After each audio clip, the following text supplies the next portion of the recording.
যারা পৃথিবীতে জানা করেছে তাদের লজ্জাস্থান থেকে যে দুর্গন্ধ বের হবে, দুজুকিদের সবচাইতে কষ্টের কারণ হবে ওই জেনাকারীর লজ্জাস্থান থেকে যেন দুর্গন্ধ বের হবে, দুর্গন্ধটা তাদের কষ্ট বেশি হবে। তাহলে চিন্তা করতে পারেন, দুজুকিরা পর্যন্ত সেদিন কষ্ট পাবে ওই জেনাকারী আর জেনাকারিনীর জন্য।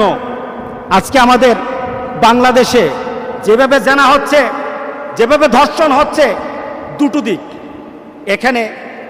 এখানে। একটা হলো জেনাটা কি, এটা সম্মতিতে হতে পারে অথবা অন্য কোনো, আর একটা হলো ধর্ষণ করা অসম্মতিতে। শাস্তি আছে কিনা? আপনি প্রিভেন্টিভ করলেন না, চলে আসলো এই পর্যন্ত, তখন কিন্তু শাস্তির পর্যায়ে চলে যেতে হবে। তখন আর কোনো ধরনের এটা থেকে বাছাবাছি করা যাবে না।